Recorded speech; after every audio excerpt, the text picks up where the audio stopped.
Senhor esteja convosco. Ele está no meio de nós. Proclamação do Evangelho de Jesus Cristo, segundo Mateus. Glória a vós, Senhor. Naquele tempo, disse Jesus aos seus discípulos: Ficai atentos, porque não sabeis em que dia virá o Senhor.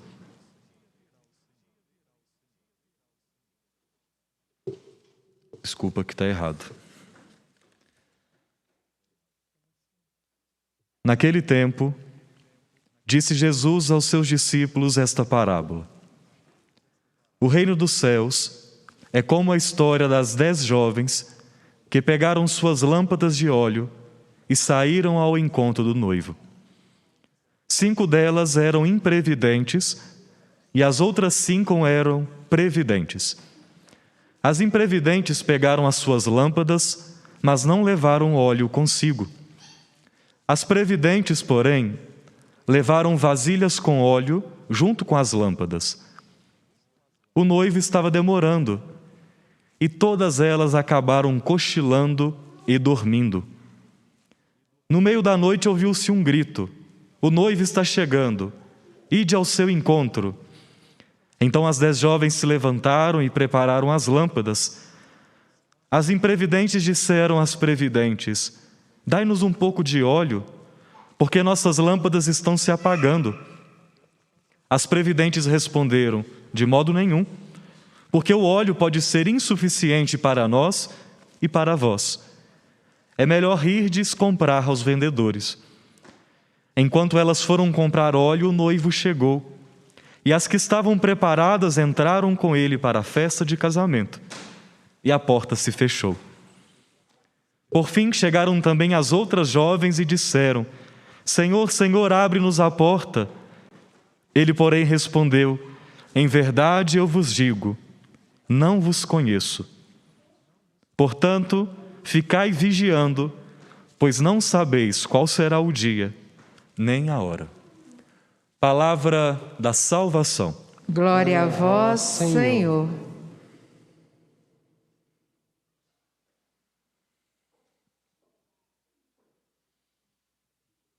A liturgia de hoje nos dá 2 tônicas, uma a respeito daquele último dia em que estaremos diante do Senhor, e uma outra que lhe é complementar, que é a nossa vida aqui no nosso dia a dia.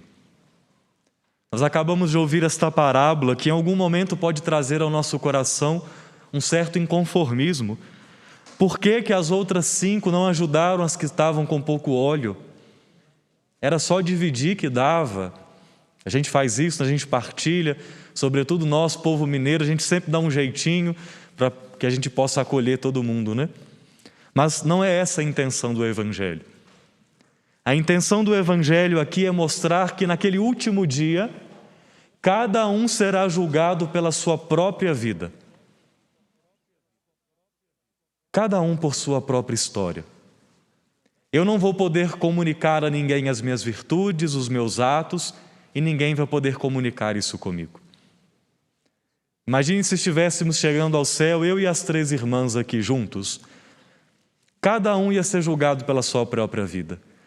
Se a irmã que foi mais santa que eu, ela não vai poder dividir essa santidade comigo. Porque a nossa vida será julgada lá no final, na sua pessoalidade. Cada um é responsável pela sua própria vida. Você que é pai, mãe, educador, educadora, cristão, que ajuda alguém aqui nesta terra, nessa caminhada de encontro com Jesus, é esse o nosso momento para poder falar de Deus. Esse é o nosso momento para ajudar as pessoas para que elas sejam convencidas pelo Espírito de que o caminho do Senhor é o melhor caminho. Mas quando chegar a hora do julgamento, é a hora dela. O que ela já fez na vida dela está feito. Nós não cremos na reencarnação. Nós não cremos que nós vamos passando de vida em vida tentando resolver aquilo que não foi resolvido. Não, nós somos cristãos e cremos na ressurreição.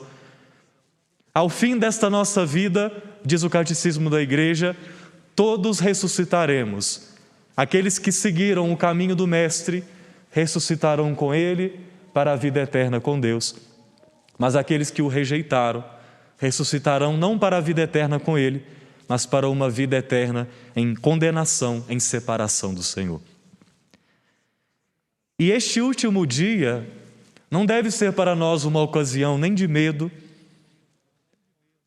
nem de preocupação direta, porque esse último dia, ele diz respeito ao que a gente vive hoje. Se hoje na nossa vida nós queremos, com sinceridade, buscar ao Senhor, amar ao Senhor, amar as pessoas que Ele nos concedeu, o nosso último dia vai ser consequência dessa nossa vontade, vai ser a coroação da nossa vida. Nós não vamos chegar lá no último dia e colheremos do Senhor como se Deus fosse uma espécie de caça-níquel, sabe aqueles joguinhos que você aperta um botão e fala, meu Deus, o que vai sair dali? Não, não é sorte. Aqueles que nesta história de vida fazem a opção por caminhar com Cristo, chegarão lá e colherão do Senhor a graça e a glória de Cristo. Todos que somos cristãos não devemos temer. Não devemos nos preocupar, mas vigiando aqui nesta vida, chegaremos lá diante do Senhor, apresentando para Ele aquilo que nós aqui nesta história quisemos construir. A primeira leitura que ouvimos de Paulo aos Tessalonicenses nos fala sobre esse jeito de viver, que a gente chama de moral ou de ética. Todo cristão tem um jeito para viver. Nós somos chamados a um estilo de vida que se assemelha àquilo que Jesus viveu. Nós somos chamados por Jesus a viver à maneira dele, a nos assemelhar àquilo que ele é. E aqui Paulo, ele faz alguns ensinos para a comunidade dizendo assim, olha, vocês estão de parabéns porque vocês estão caminhando com o Senhor. Vocês estão fazendo aquilo que eu ensinei para vocês. Mas ele diz, vocês podem continuar a evoluir. Vocês podem crescer mais. A vida do cristão é sempre uma vida de crescimento. Diz Santo Inácio de Loyola e também outros santos, na vida com Cristo, na vida de fé, ou a gente está progredindo ou a gente está regredindo, não dá para estacionar. É um ou outro. Então ele diz, olha, vocês estão progredindo, parabéns, e vamos continuar nesse progresso. E da mesma forma eu me dirijo a vocês que estão aqui presentes e vocês que de casa nos acompanham. Todos nós cristãos somos chamados, porque o Senhor nos deu a graça de caminharmos na santidade, somos exortados por Ele a continuar progredindo na nossa vida espiritual. Não podemos parar, não podemos nos acomodar, como se pudéssemos dizer, eu já vivi grande parte da minha vida, já amei muito, tá bom. Agora eu vou só descansar. Não dá para aposentar do caminho de Deus. Se já está difícil para aposentar nas coisas civis, imagina no caminho de Deus. Não tem jeito. Não é possível, porque o Senhor quer que a gente continue crescendo em direção a Ele. Ele quer que a gente continue amando. Ele quer que a nossa vida a cada dia vá mais se assemelhando àquilo que Ele é. E aqui Paulo fala de um tema específico para aquela comunidade. Tessalônica era uma cidade portuária. No porto que chegavam muitos barcos, juntavam-se ali muitas pessoas. Então eram muitas pessoas que vinham de outras cidades, e como acontece nesses grandes centros, um dos problemas enfrentados lá naquela cidade era o problema da prostituição.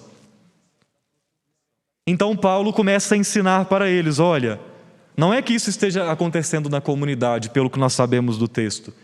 Mas ele diz, olha, os pagãos têm costumes de vida, vivem a fornicação, vivem o adultério, vivem tantas coisas que não são conforme o que eu ensinei para vocês e aquilo que Deus quer para nós. Paulo ensina isso para a comunidade e diz, as pessoas que seguem este caminho lá no último dia provarão daquilo que elas escolheram na própria vida. Aqueles que escolhem uma vida pelo pecado, nos diz Paulo, terá como resultado a morte, porque o salário do pecado é a morte. Mas aqueles que se esforçam para viver esse caminho da pureza, diz Paulo, terão por final essa coroa da vida eterna que o Senhor preparou para os justos. E nós temos que entender aqui que os mandamentos que a igreja nos coloca, a vida que o Senhor nos chama, não é só uma lei vazia, como se, olha, se você cumprir isso aqui, beleza, você está salvo. Não, não é essa coisa assim, você fez, você ganha. Você cumpriu, pronto, você vai receber o prêmio. Não, isso não é a relação com Deus. Quando a igreja nos dá um mandamento, ela entende que se nós vivermos aquele mandamento, a nossa vida será uma vida boa, uma vida feliz, porque de fato o pecado nunca nos traz a felicidade. O pecado ele é até bonito, o pecado normalmente ele é prazeroso, porque se não fosse a gente não o buscaria. O pecado é bom, mas à medida que o ser humano vai caindo nele, ele começa a perceber que aquilo que tinha uma cara boa não é tão bom assim. Aquilo que tinha uma aparência que atraía começa a causar muitos danos em nós. E foi por isso que Jesus veio a este mundo. Condenando na sua própria carne este pecado, morreu por nós para nos dar a graça de uma vida nova. Porque Deus quer que nós vivamos não uma vida qualquer, mas uma vida em abundância. E para que nós possamos provar desta vida em abundância, é necessário que nós façamos o caminho do Senhor, de afastar da nossa vida os pecados, de afastar de nós tudo isso que nos faz mal e nos aproximar do Senhor a partir da vivência dos mandamentos, porque os mandamentos do Senhor não são uma lei vazia, mas são para nós uma oportunidade de vida, é para nós uma oportunidade de salvação. Quantos, sobretudo jovens, nós encontramos hoje que são muito tristes, que vivem tantas doenças tão comuns no nosso meio, como depressão, como ansiedade. E esses jovens tentam resolver os seus problemas, as suas dificuldades, a partir do pecado, a partir de uma vida que é desregrada. E um abismo vai gerando outro abismo, porque o pecado não é capaz de saciar a nossa vida. O pecado não é capaz de nos salvar. É só esse caminho com Deus, é só esse caminho na virtude que é capaz de alimentar o nosso coração. Portanto, o caminho com o Senhor é um caminho de vida e é este caminho que Ele nos chama. Termino fazendo uma referência à santa que hoje celebramos, Santa Mônica, que é uma mulher que viveu muitas dificuldades, mas que nos dá o exemplo de que o caminho da pureza, o caminho com o Senhor é um caminho que vale a pena. Uma mulher que teve 3 filhos, um deles Santo Agostinho, que celebraremos amanhã. Uma mulher que se casou com um homem pagão e batalhou muito para que este homem se convertesse, e ela conseguiu. E depois que o seu marido morre por volta dos 40 anos, Mônica continua a sua caminhada de luta agora para que seu filho Agostinho pudesse se converter à fé católica. Uma mulher, então, que batalhou muito pelas virtudes dentro de casa. Uma mulher que não se deu como vítima, como desculposa diante das dificuldades. Porque muitas pessoas se dão a esse direito de dizer: meu marido não vai à igreja e é difícil aqui cuidar dos filhos, a nossa vida financeira já é difícil e tal, vamos deixar as coisas como são, não vamos tentar entrar em conflito não. Mônica não faz isso, ela continua batalhando pelo marido, pelos filhos, pelas virtudes dentro de casa. Ela não para, ela sabe que o caminho de Deus é o melhor caminho para a sua família. Então ela reza continuamente. Pelo que nós sabemos do livro das Confissões de Santo Agostinho, Mônica não era uma pessoa que, pela voz, pela fala, queria convencer os outros da sua verdade. Mas Santa Mônica levou seu marido à conversão e levou também Santo Agostinho à conversão a partir da vida de oração. No silêncio, no exemplo, trabalhando, batalhando, rezando. Porque tem muita coisa na nossa vida que é só por meio da oração. Talvez é a maioria, né? A maioria das coisas na nossa vida nós conquistamos é com Deus, é rezando. Porque tem coisas que são difíceis demais. Você que reza pela conversão do seu marido, da sua esposa, do seu filho, como é que nós, na nossa humanidade, vamos mudar alguém? A gente não consegue. Mas quando nós confiamos no Senhor, nós rezamos, nós batalhamos, nós damos testemunho, porque nós sabemos que naquele que nós confiamos, o Senhor, Ele é quem é capaz de convencer os corações da verdade. A gente não convence as pessoas. Normalmente a gente, como eu aqui na postura enquanto padre, a gente prega, e daqui uma semana, quiçá amanhã, vocês lembrarão do que eu disse, porque as nossas palavras são muito pequenas, as nossas palavras têm pouco alcance. Ainda que estivesse aqui um grande orador, alguém que nos atraísse pelas suas palavras, essas palavras passam, mas só as palavras do Senhor permanecem. Então, se quisermos levar a virtude, a graça, a força de Deus a alguém, não é pelo grito, não é pela nossa retórica, não é pela potencialidade daquilo que nós seguimos, mas é pela oração. Mônica nos dá o testemunho de que é intercedendo pelos outros que nós colheremos os frutos da graça de Deus. É rezando que a gente chega lá. Que Santa Mônica possa hoje interceder por nós, sobretudo dando-nos esta graça de sermos persistentes na nossa vida de oração. Santa Mônica rezou por muitos anos, sobretudo por Agostinho. Ela não desistiu, ela não parou. Ela continuou firme ali na sua missão e ainda depois, quando o marido morre, ela continuava rezando, cuidando dos filhos. Quantas mães hoje que estão nessa condição de cuidar sozinha dos filhos, de ter que tomar conta da casa, de ter que ensinar os caminhos, não é fácil. Mais do que eu dizer isso, o Senhor sabe que não é fácil, mas o Senhor fortalece a cada uma de vocês e a cada um de vocês que vive a labuta deste dia a dia, o Senhor vai te fortalecendo, vai te guiando, vai te iluminando, porque a nossa vida ela não acaba aqui.